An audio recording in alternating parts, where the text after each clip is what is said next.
Hello, welcome to legal awareness web series.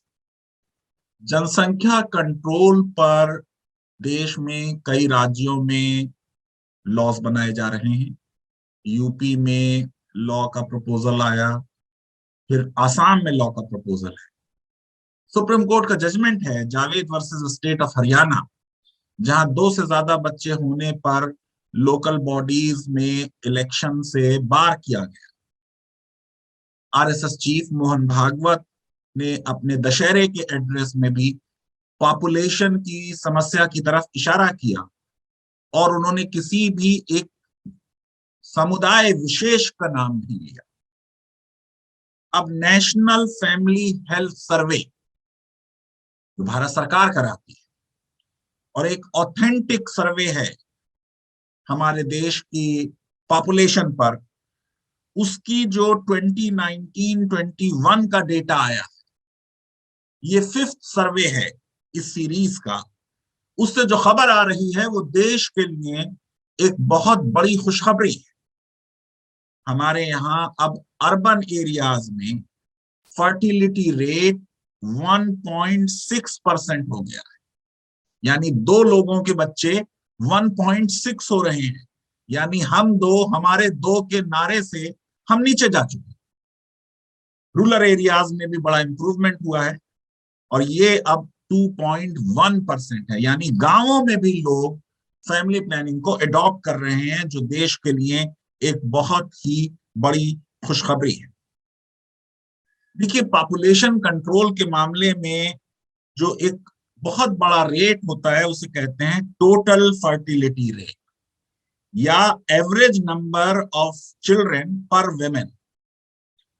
Average number क्या है जो उसमें एक औरत को बच्चे होते हैं, और ये अब डेक्लाइन होकर 2.2 से 2 तक आ गया। 2015-16 में जो सर्वे हुआ था एनएफएचएस का, उसमें ये 2.2 था और अब ये 2 हो गया है।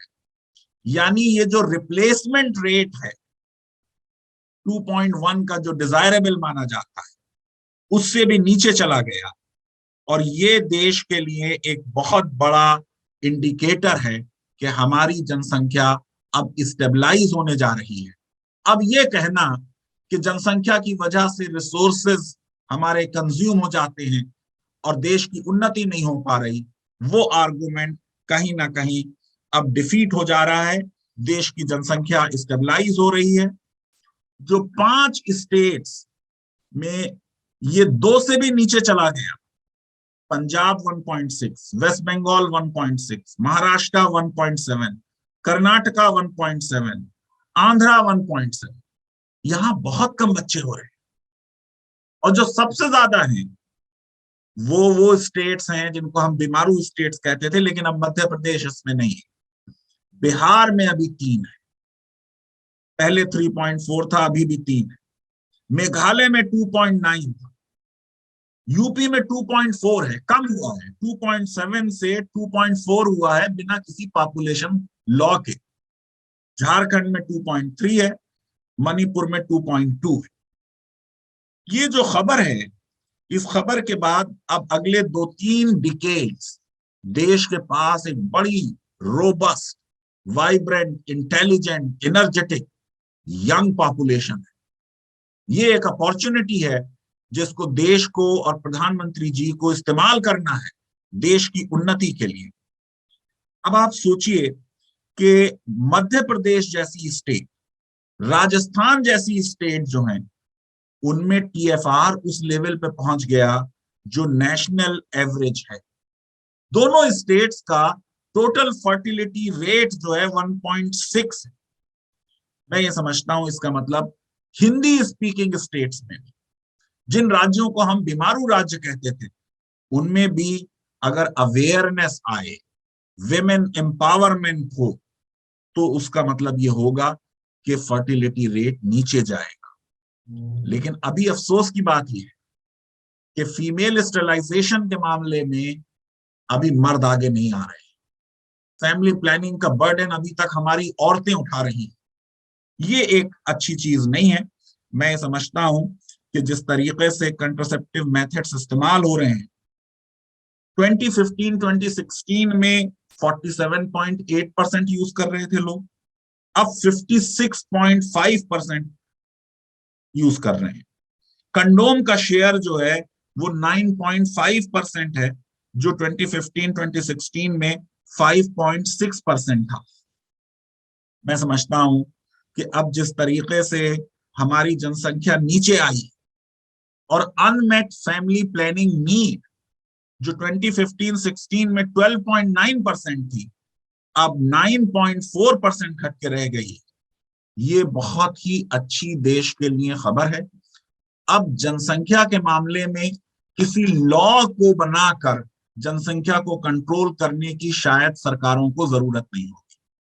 और ये देखिए कि ये रिजल्ट्स आए हैं क्योंकि अटल बिहारी वाजपेयी की सरकार ने 2000 में जो नेशनल पॉपुलेशन पॉलिसी बनाई थी, उसमें भी ये रखा था कि ये कोर्सिव नहीं होनी चाहिए पॉलिसी, ये पॉलिसी वॉलंटरी होनी चाहिए।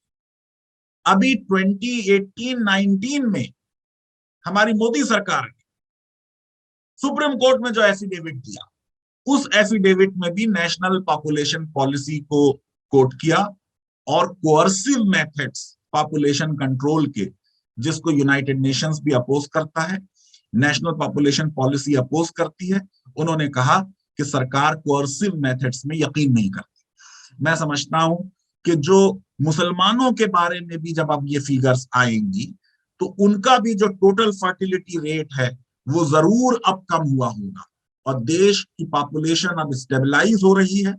हम चाइना को ओवरटेक करेंगे एज मोस्ट पॉपुलस कंट्री, लेकिन अभी उसमें कुछ समय लगेगा।